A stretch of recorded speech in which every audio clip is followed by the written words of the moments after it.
Olá, boa noite. Está no ar o Show Business, o mais tradicional talk show de negócios da TV brasileira. E no programa de hoje vamos receber Miguel Kriegsner, fundador e presidente do Conselho de Administração do Boticário, um dos maiores grupos de beleza e cosméticos da América Latina, com mais de 30 bilhões de reais em faturamento todos os anos. Eu sou Bruno Meyer e seja muito bem-vindo ao Show Business que começa em instantes.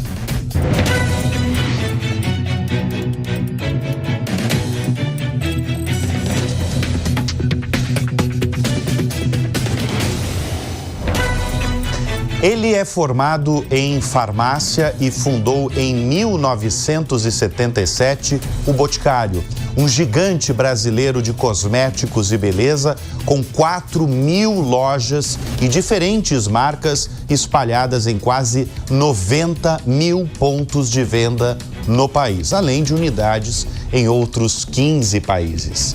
O Show Business tem o prazer de receber Miguel Kriegsner, fundador e presidente do Conselho de Administração do Grupo Boticário. Miguel, é um grande prazer realmente tê-lo aqui em nosso estúdio, pelo respeito que a gente tem pela sua história de vida, sua história profissional, o que você construiu.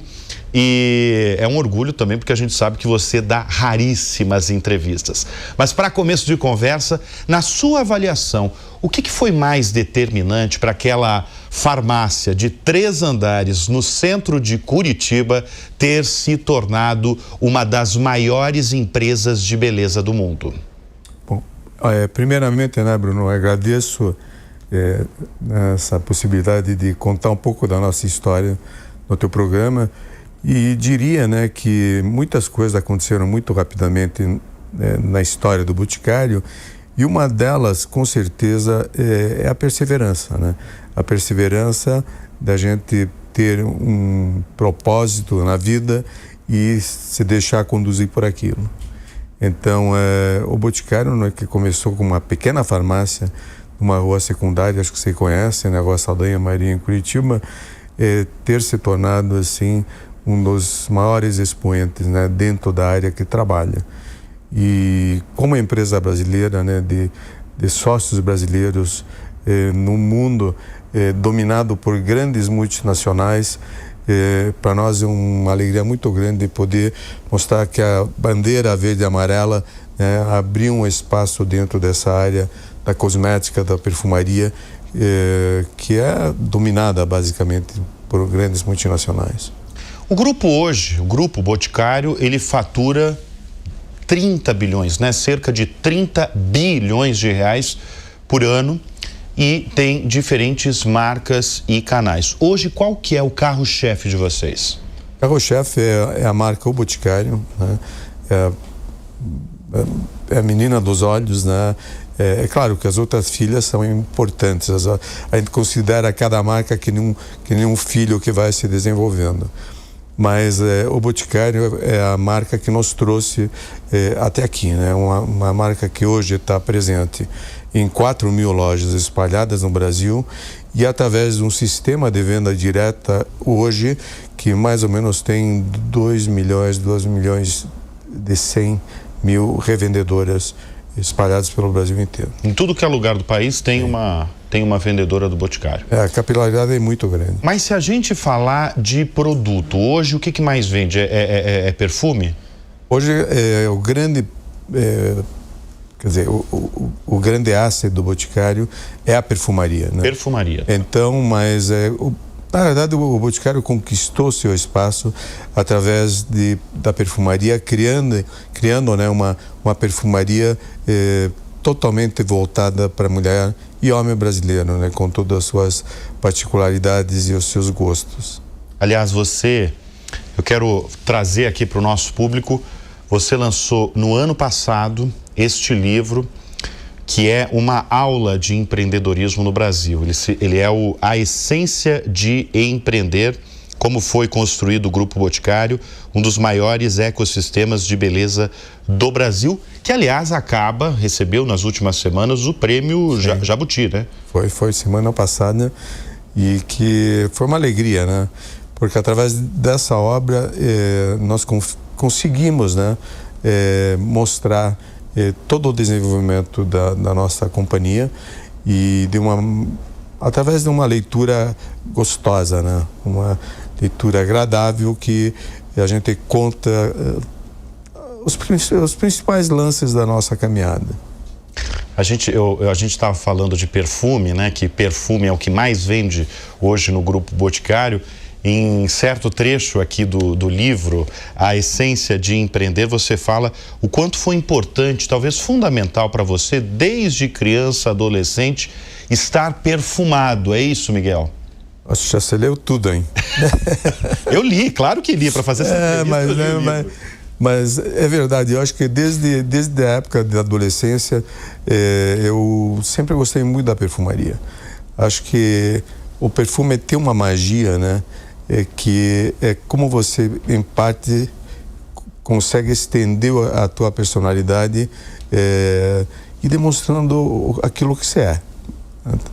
Eu acho que o perfume tem muito da personalidade de quem está usando e é uma forma de você marcar a presença também por onde você anda. Mas essa marca que está com você desde a adolescência, né, da importância de estar bem perfumado no dia a dia, isso foi muito determinante para você decidir empreender no setor de beleza?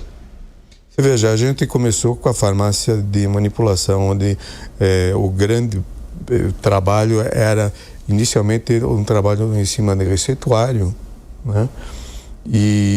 Mas eu senti que aquele mercado era relativamente pequeno para desenvolver um grande negócio. Foi aí que eu comecei a trabalhar na pesquisa tanto de cosmética como de perfumaria. E aí tem toda uma história, né? Onde o Silvio Santos, né? Que está escrito no livro. Aliás, é bom você contar, porque o Silvio Santos esteve no início da sua trajetória profissional, né? Não, o Silvio Santos, na realidade, foi extremamente importante dentro da história do Boticário. Porque quando comecei a desenvolver fragrâncias, havia uma necessidade muito grande de embalagem. Do frasco. De frasco. E na época o Silvio Santos tinha desenvolvido uma empresa chamada Chanson, que ele pretendia na época concorrer com as grandes multinacionais na área de cosméticos, na área de venda direta fundamentalmente, que continuou. Hoje nós temos a marca Jequiti, né, que foi uma continuidade talvez de um sonho que ele tinha na época. Mas aí ele resolveu fechar aquela empresa e eu tive acesso às embalagens dele. E numa compra muito louca na época, eu acabei comprando um grande número de vidros dele e foi fundamental para a gente lançar a nossa marca na perfumaria. Mas é importante você falar que esse altíssimo volume de frascos que você comprou do Silvio Santos, você não tinha dinheiro suficiente naquele momento para comprar tudo aquilo, né? Escuta, na vida da gente tem momentos de loucura, né? Você tem que... Eu acho que a loucura também faz parte. E na época, acho que eram 60 mil unidades de vidros. E na época, eu lembro que eu falei com um gerente dele, falei, olha, eu compro, mas já querendo cair fora daquilo, e se eu puder pagar em 12 vezes. Ele falou, olha, vou consultar, né? Aí ele ficou uns 10, 15 minutos, acho que ele foi falar até com o Silvio na época. O cara falou, não, em 12 não dá para fazer, mas em 10 eu faço. Quando o cara voltou e me falou em 10, eu digo, o que eu vou fazer na minha vida? Vou ter que comprar 10 mil, né? Em 10 vezes 60 mil frascos. Mas depois do terceiro, quarto mês que a gente começou a vender, comecei a conseguir pagar o Silvio, que já era um compromisso que eu tinha que honrar de qualquer maneira. Miguel, como é que foi construir um sistema de franquias num país que não sabia o que era isso? Veja, desde o começo, assim, a grande preocupação era que canal de distribuição que a gente poderia utilizar se a gente quisesse evoluir para fora de Curitiba na época. Então, na época, você tinha algumas empresas como a Avon, tinha a Christian Grey e a Natura, que já existia mais ou menos há 7 anos. Ela começou muito antes que a gente, e que vendia através de venda domiciliar. Eu, na época, achei melhor que eu queria procurar um outro canal de distribuição. E a franquia me pareceu que era o mais importante. Porque através do sistema de franquia eu poderia alavancar o meu negócio através de capital de terceiros e fazendo também com que pessoas, né, pudessem ter o seu negócio próprio, que é o grande anseio até hoje, né, do brasileiro e como em geral é como que a pessoa pode ter um negócio próprio. Então, na época, a franquia apareceu bastante interessante para a gente começar a ter empreendedores que pudessem se unir conosco. Virou um negócio da esposa dos grandes empresários que queriam alguma coisa para sua esposa, e o Boticário era perfeito, né? Porque era um ramo de perfumaria que era uma excelente forma para a mulher se identificar com o negócio, ter a sua autonomia. Então, a grande maioria de franquias hoje ainda pertence a mulheres. O sistema de franquias do Boticário começou na década de 1970. Em 1980. Esse período no Brasil, a perfumaria, você tinha concorrência com os importados? Pouco. Tá. Pouco. E isso, de certa forma, te ajudou. E até porque o que existia de perfumaria importada, né, que vinha, eram fragrâncias que não eram zero, né, adaptadas ao clima brasileiro, não combinavam com a mulher brasileira, né, pelo seu frescor. São coisas características da perfumaria brasileira que são importantes e não eram adaptadas. Então, a gente achou, na época, um nicho, né, de fragrâncias, um nicho de coisas que poderiam ser mais aceitas na época pela mulher brasileira, claro. São quantas franquias? 4 mil? São 4 mil lojas. 4 mil lojas. E hoje nós temos em torno de mais ou menos 500 franqueados. Tá. Qual que é o segredo da boa franquia? Aquela franquia que vende muito todo mês. Eu acho que o segredo de uma franquia é você ter com o teu sistema de franquia uma relação de ganha e ganha, né? Uma relação em que o franqueado está extremamente satisfeito com a margem de contribuição que ele tem, com a tranquilidade de um abastecimento que ele precisa ter e todo um apoio logístico que não é apenas na entrega de produto, mas é um apoio nas áreas de informática, a todas as questões de comunicação, né? Então, não é apenas ele comprar e vender um produto. Ele tem que receber todo um apoio do seu negócio como um todo.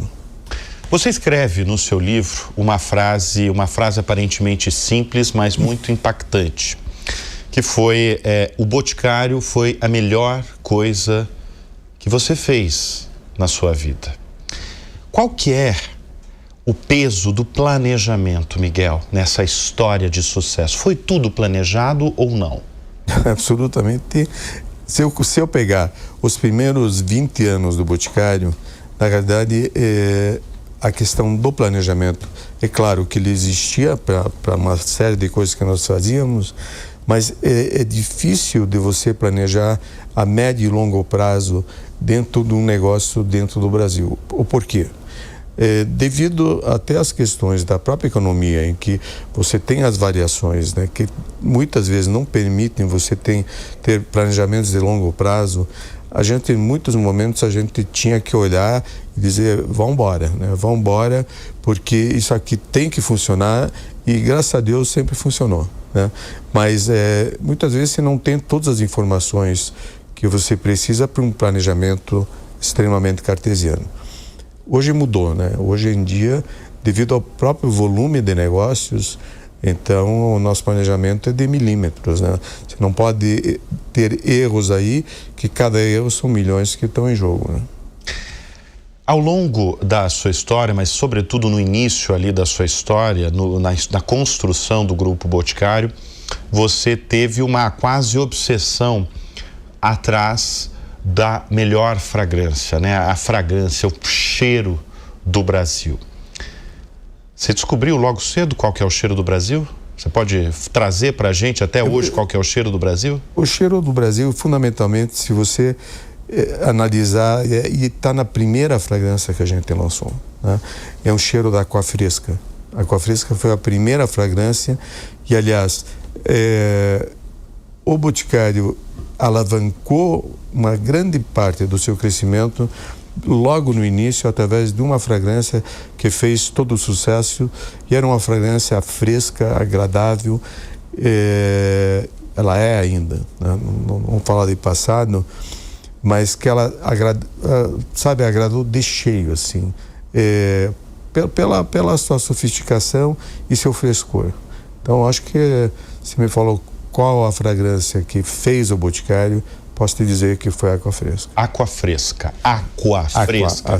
Porque ao longo, nesse início, você estiver, não sei se foi você, mas ao longo você teve gente da sua equipe, eu acho, que queria colocar água, né? E você bateu o pé ali. Que era Aqua. Sim. Aliás, a escolha do nome dos seus produtos sempre foi muito importante para você? Sempre tem histórias maravilhosas aí, né? Então, mas sempre você procura linkar os nomes, que dá nome para a fragrância não é fácil, né? Até porque às vezes você tem uma série de inspirações, você vai nos registros de patentes, né, de licenças, e você vê que tem uma série de nomes e às vezes é difícil de escolher, mas é muita inspiração, né? É aquele nome que vem numa sacada e se diz, é nesse que eu vou. O Malbec, hoje, o seu perfume é um dos mais vendidos do grupo. O Malbec, ele tem uma história maravilhosa atrás dele, né? Que foi, o Malbec, na verdade, foi uma inspiração na fabricação do vinho, né? Em que eu estava visitando até no Chile uma série de vinícolas e disse, por que um perfume não pode ser macerado em barris de carvalho, né? E aí surgiu realmente o Malbec, e eu acho que é o único perfume mundial que passa por um momento pelos tonéis de carvalho. A história do Miguel Kriegsner, ele chegou ao Brasil aos 11 anos de idade. Você veio da Bolívia, né? Qual que foi a sua primeira impressão do Brasil? Você sabe que o primeiro lugar que pisei no Brasil foi em Corumbá, porque o avião que vinha de La Paz, ele fazia uma escala em Corumbá. Na hora que eu passei a primeira noite em Corumbá, eu entrei aqui, parecia uma panela de pressão aquilo, porque na Bolívia você não está habituado com temperaturas tão altas. Então caí no forno, disse, meu Deus do céu, caí aqui num negócio que se eu pudesse voltar para La Paz, eu voltaria. Mas já era tarde demais, não daria para voltar. E na verdade o Brasil emprestou para toda a nossa família um novo lar, né, que, né, propiciou todo esse crescimento que a gente teve. O Brasil é um país de grandes empreendedores? O Brasil é o máximo. O Brasil é um país de grandes empreendedores que tem que ter a oportunidade de lançar, sabe? É um país que precisa de muita inspiração, mas precisa de muita tranquilidade também para que os empreendedores possam exercer a sua criatividade. Eu estou fazendo essa pergunta inicial sobre empreendedores porque você escreve logo no início do livro, né, da Essência de Empreender, que os pequenos negócios fazem hoje a grande massa de mão de obra do país. E é para essas pessoas, para os pequenos empreendedores, que você dirige esse livro. Qual foi o momento, Miguel, que você, de alguma forma, se emocionou ao lembrar da sua infância, adolescência, da construção do Boticário, do período do início, do meio, ou até recentemente da história do grupo? Veja, você pode achar interessante. Eu já li esse livro umas 3 ou 4 vezes.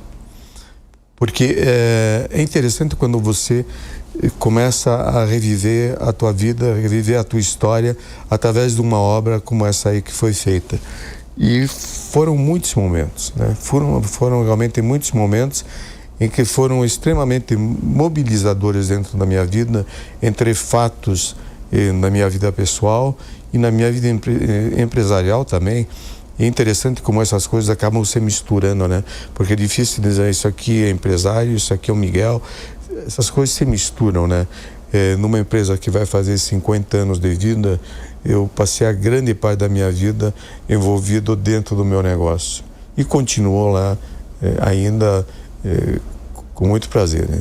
Nesses 50 anos, qual foi a maior dificuldade? É fazer negócios no Brasil? Sim, principalmente devido à instabilidade política e econômica, né? Em que esses sobressaltos que você tem no Brasil, agora daqui a pouco você vai ter uma reforma tributária que você não sabe exatamente o impacto que isso aqui vai ter dentro dos negócios. Então, mas a gente vai enfrentando, encarando, e se percebe que as coisas você se acomoda e passam, né? Tem as crises, mas você muitas vezes chora, mas tem que dizer, vou continuar em cima disso aí. Eu insisto nesse tema de empreendedorismo porque, o Miguel, você já disse também que o Brasil cresceu, virou um grande país graças às pessoas que vão empreendendo e que têm coragem de muitas vezes arriscar o mais importante da vida delas. Qual que é o segredo do bom empreendedor? O empreendedor é aquele que consegue materializar os seus sonhos, né? Porque muitas vezes tem muitas pessoas que sonham, mas não empreendem muitas vezes pela falta de coragem, né? Por olharem muitas vezes um macroambiente. E eu diria que um passo de coragem é importante para deslanchar. Eu acho que no momento que a pessoa começa a entrar no trilho, né, do empreendimento, ela vai vencendo as suas dificuldades, né? Ela vai errando e reparando. Eu acho que se leva, né, os tomos você tem que levar, mas eu acho que a grande maioria dos empreendimentos que tem no Brasil, as possibilidades, os grandes geradores de mão de obra, pertence a pessoas que enfrentaram as dificuldades e não se renderam a elas. Acho que esse é um grande segredo. Hoje está mais fácil empreender do que no passado? Eu acho que era mais fácil. Era mais fácil. Porque os recursos, principalmente a questão do custo, né? O custo do dinheiro hoje, né? Não permite você correr muitos riscos, né? Então, você sempre está com o pé atrás, prefere deixar muitas vezes o teu dinheiro mais guardado em algum investimento, né? Do que pegar esse recurso e dizer, eu vou pegar um pedaço da minha grana e vou investir, né? Então, como é que você tem uma dificuldade, e tomara que isso melhore, né?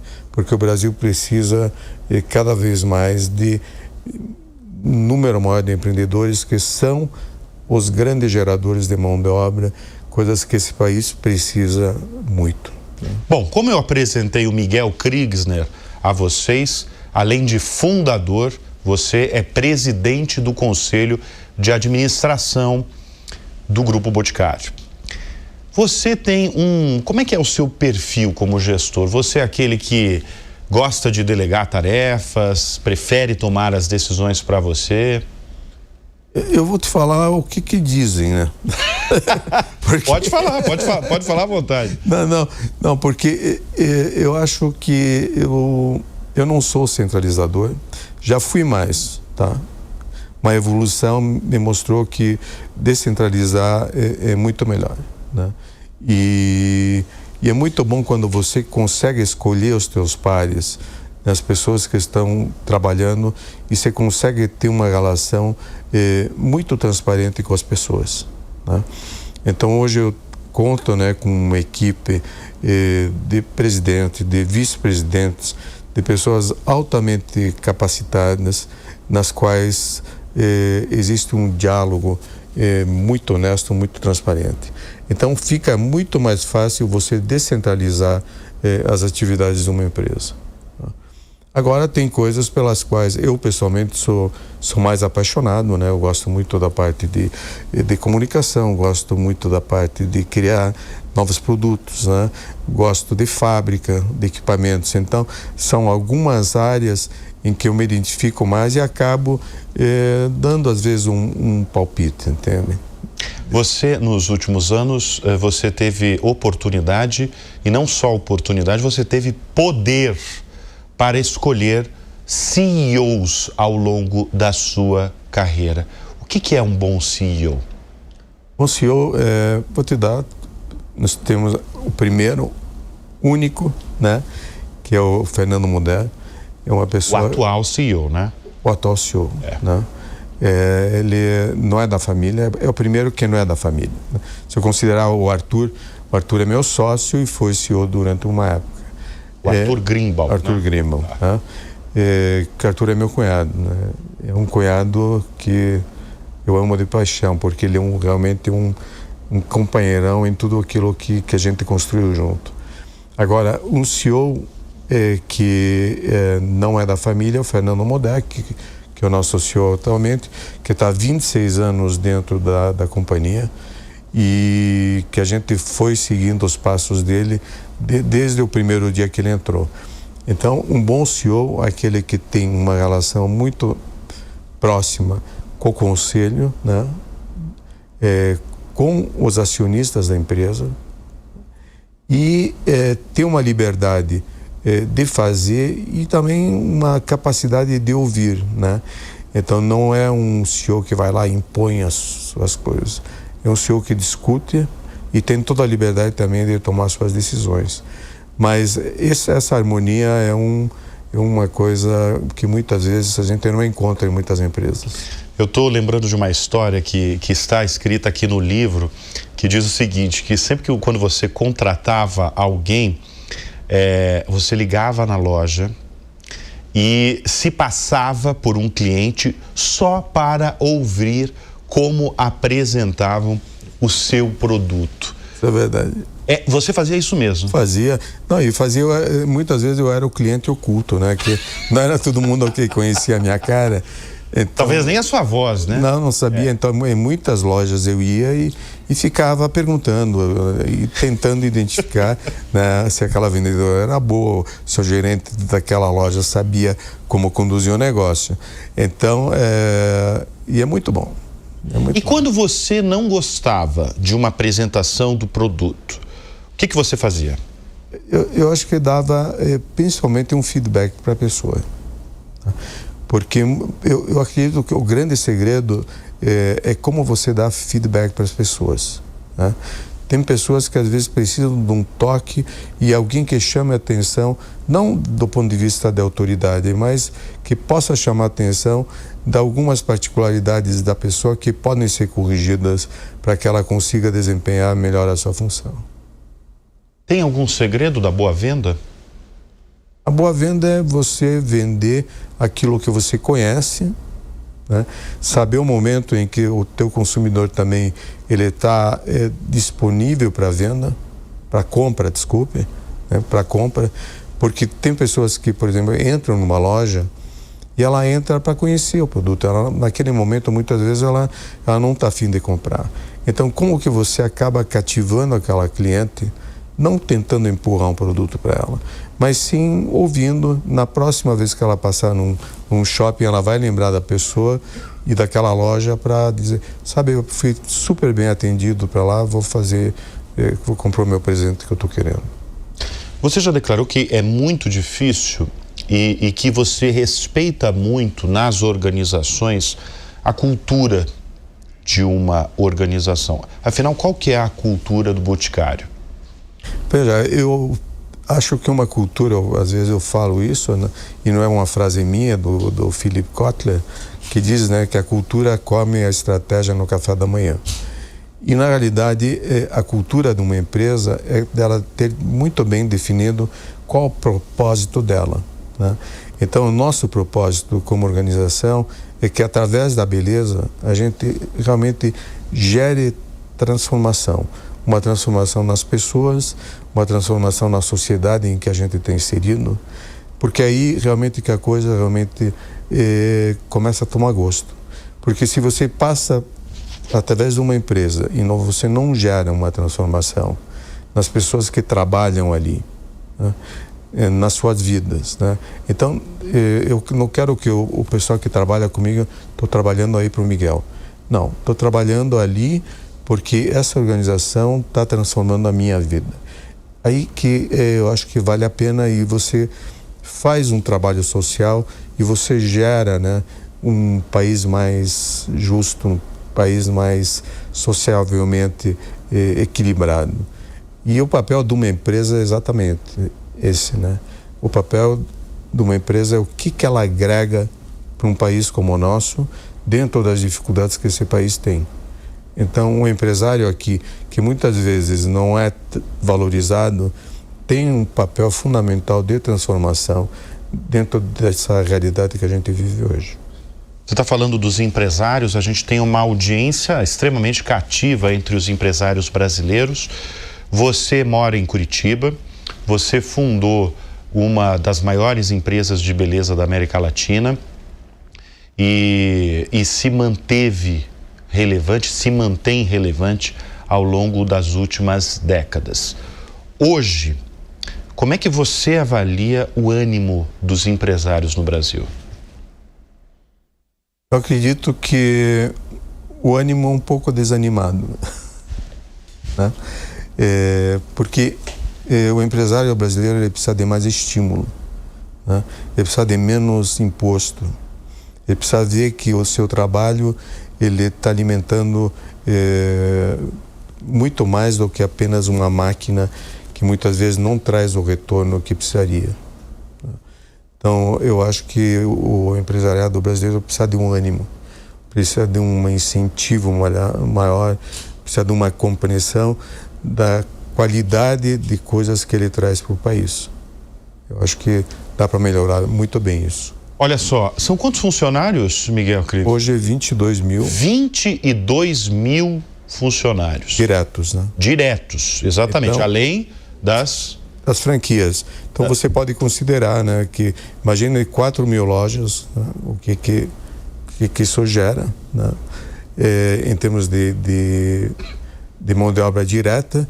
E se você quiser colocar 2 milhões e poucos mil revendedores pelo Brasil afora, então a gente não está gerando uma mão de obra direta, mas nós estamos ajudando muita gente a pagar suas contas também. Pois é, mas o Grupo Boticário, eu sei, vocês têm muitos jovens entre os profissionais, sempre tiveram jovens, sempre gostam ali de ter uma ala de jovens na empresa. Como é que você avalia os jovens hoje que chegam ao mercado de trabalho? Hoje existe eu acho que o jovem que está entrando no mercado de trabalho, muitas vezes não vem tão bem preparado como deveria. Então, as empresas muitas vezes têm que fazer o preparo complementar que ele precisa para desempenhar as suas funções. Por outro lado, o jovem de hoje, ele anseia um crescimento muito rápido, né? Então, hoje em dia, por exemplo, alguém que está trabalhando em 2 anos, 3 anos, o cara já quer ser diretor de uma empresa.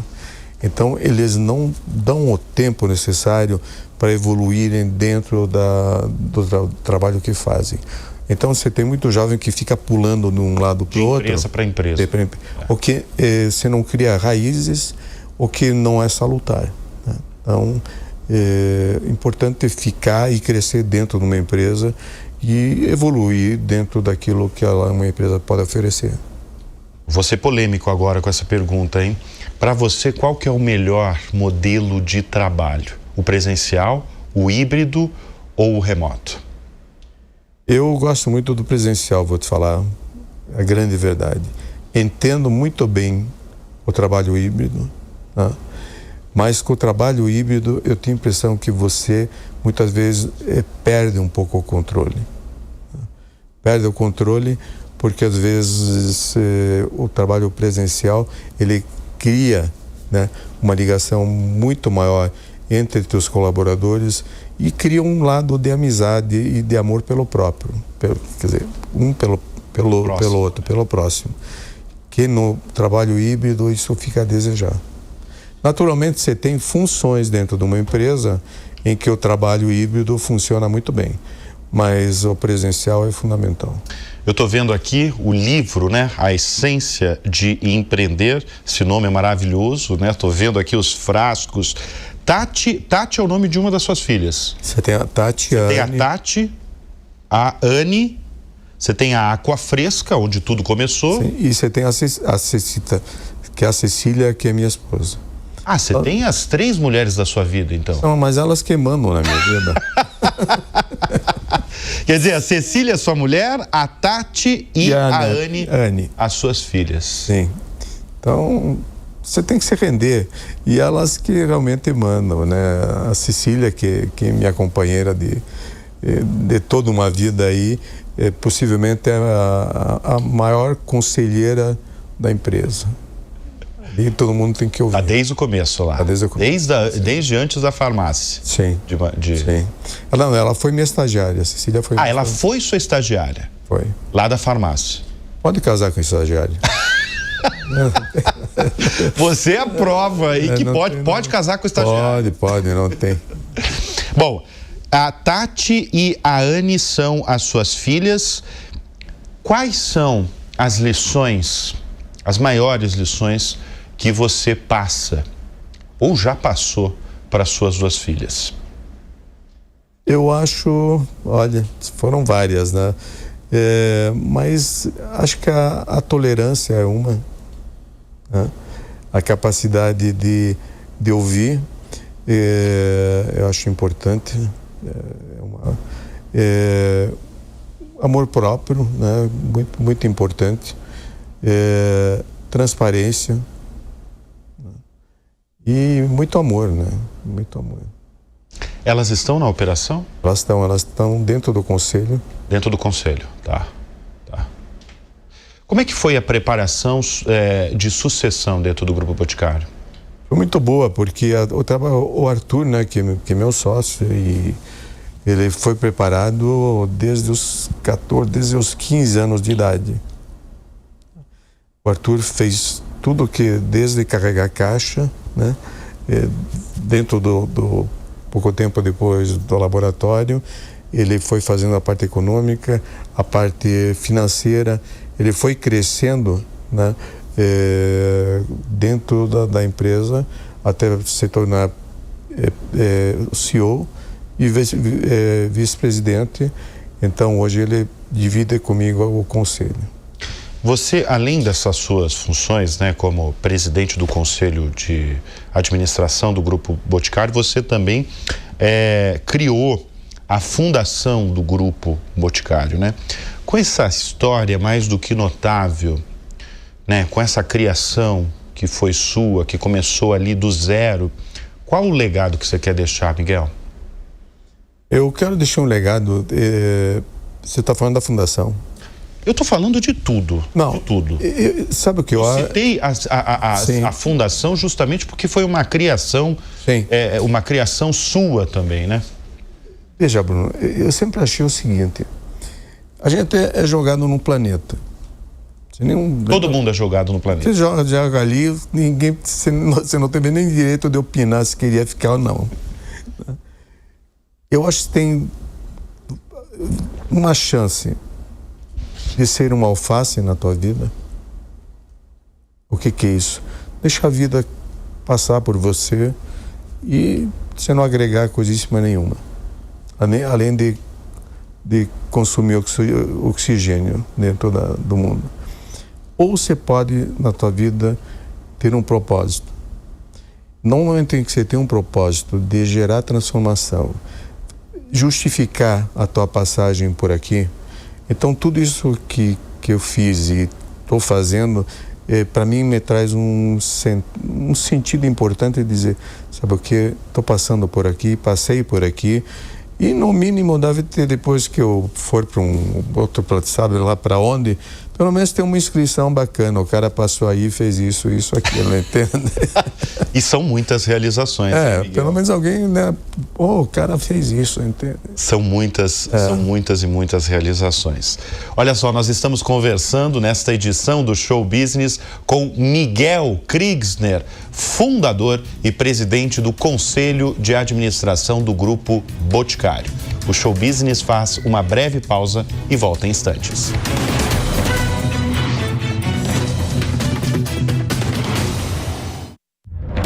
E nós voltamos com o Show Business nesta edição, falando com Miguel Kriegsner, fundador e presidente do Conselho de Administração do Grupo Boticário. Você, Miguel, ao longo da sua vida, da sua carreira, sempre foi muito conhecido por ser muito discreto, por dar raras entrevistas, o que me deixa muito honrado de você estar aqui nos estúdios do Show Business, na Jovem Pan, na Avenida Paulista, em São Paulo. Por que essa discrição ao longo da vida? Essa pergunta difícil essa. Na realidade, eu acho que eu sou discreto tanto na minha vida profissional como dentro da minha vida, vamos dizer, familiar e também dentro da sociedade em que eu acabo ficando mais próximo. Eu acho que é uma questão de temperamento e também tem uma questão de ser mais reservado, porque como eu sou filho de sobreviventes, né, acho que no meu livro... Você conta bem. Eu sou filho de sobreviventes da Segunda Guerra Mundial, né, onde meus pais foram vítimas do Holocausto nazista. Isso traz, eu acho que, para minha geração, algo que eu posso dizer de ser um pouco mais low profile, de ser mais quieto, talvez. Uhum. O seu pai era judeu? A sua mãe? Também. Também. Sim. Então, meu pai era polonês, minha mãe alemã, mas, por exemplo, a família do meu pai perdeu 24 pessoas da família dele no Holocausto. Você conta isso ao longo do livro, né? Que você tem memórias da sua infância, do seu pai acordando com gritos de memórias dele da guerra. Sim, e foi algo que foi muito marcante para mim, tanto que em Curitiba, né, eu tive a oportunidade de ajudar a fazer o primeiro Museu Brasileiro do Holocausto, onde ali a gente retrata muito bem toda a saga, né, que os judeus passaram durante esse período, morreram mais de 6 milhões de pessoas, entre elas 1,5 milhão de crianças. Então a gente conta isso dentro da história, dentro do museu, de uma forma muito pedagógica até. Bom, deixa eu voltar para o cerne do negócio do Grupo Boticário, que sempre foi, como eu já falei, uma obsessão do Miguel Kriegsner. Para quem conhece o Miguel Kriegsner, o fundador do Grupo Boticário, em entender, no início, a fragrância brasileira, né? O grande cheiro do Brasil. E começou com a Aqua Fresca. Isso. Hoje, um dos grandes carros-chefes aí do grupo é o Malbec, um perfume masculino. Mas ao longo desses 50 anos de companhia, você conseguiu traduzir o desejo do consumidor brasileiro. E agora eu gostaria que você contasse para a nossa audiência qual é o desejo do consumidor, desse consumidor de beleza e de cosméticos no Brasil. Veja, o consumidor brasileiro, ele tem um nível de sofisticação muito grande. Então, por exemplo, as fragrâncias brasileiras hoje, elas se equiparam tranquilamente a fragrâncias francesas ou americanas em termos da sua qualidade. Então, o brasileiro conseguiu e tem, né, um gosto muito apurado no que diz respeito a fragrâncias. Em relação a produtos de higiene, produtos de maquiagem, produtos para tratamento, a mulher brasileira é uma das mulheres mais lindas do mundo. Né? O cuidado da mulher brasileira no seu cabelo, na pele, né? Exige, né, um nível de qualidade enorme para quem fabrica produtos dentro dessa área. Então é muito bom trabalhar no mercado com esse nível de sofisticação e esse nível de bom gosto, né? E por um preço razoavelmente muito bom em relação ao que vem de fora. Miguel, vamos falar de dinheiro, porque você é bilionário e, segundo a Forbes, você é um dos 10 homens mais ricos do Brasil. Como é que é a sua relação com o dinheiro? Tudo mentira isso. É mentira? Esses bilhões, a Forbes diz que você tem mais de 30 bilhões de reais de patrimônio. Não. Eles são muito gentis. Não. Mas longe disso, né? Mas eu diria que minha relação com o dinheiro é uma relação muito saudável. Eu não deixo absolutamente essa questão de dinheiro subir na minha cabeça, né? Eu sou uma pessoa bastante reservada, mas também não fico pensando em grandes, sabe, em coisas gigantescas. Eu acho que nem é um modo muito bom para você educar teus filhos, sabe? Eu acho que o dinheiro ele tem que proporcionar o conforto, o sabor para você ter aquilo que você deseja, mas sem ultrapassar o limite. Ainda mais num país como o nosso, em que você tem tantas pessoas com tanta dificuldade, entende? Então é importante ter grana até para resolver uma série de coisas, mas não deixar absolutamente isso subir na tua cabeça. Mas ao longo da vida e ao longo do que você conquistou em finanças, no que você costumava e costuma investir? Hoje em dia...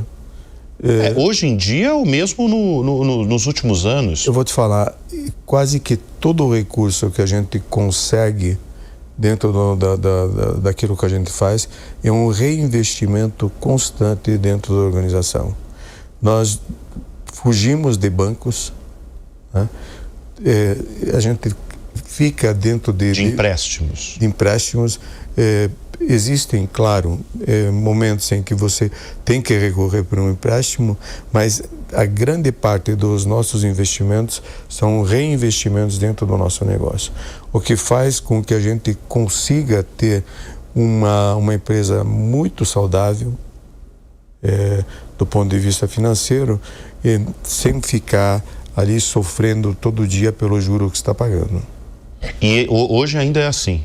Você reinveste? Reinvestimos. É claro que quando você precisa fazer grandes montantes de investimento, você acaba recorrendo a dinheiro de longuíssimo prazo. E vocês também compraram, né, ao longo da trajetória, empresas também? Sim. O que você faz nas horas vagas? Até mesmo queria falar se você tem algum luxo, alguma extravagância. Tem, Miguel? Você sabe que é interessante, né? Porque uma vez uma jornalista falou, mas o que o senhor gosta? O senhor gosta de aviões, gosta de barcos, né? Aí eu falei para a mulher, olha, eu gosto de teatro. Teatro? Teatro. Mas teatro do quê? Eu gosto de teatro de animação, gosto de teatro de marionetes, gosto de teatro de fantoches. Mas o senhor faz isso? Eu faço isso, eu gosto disso. Mas seus hobbies, o senhor gosta de golfe? Falei, não jogo. Não acho legal ficar correndo atrás de uma bolinha, né? Então... Aí eu fico pensando, será que eu sou chato assim? Mas não, acho que eu gosto de cinema, gosto de teatro, eu gosto muito de cinema. Né?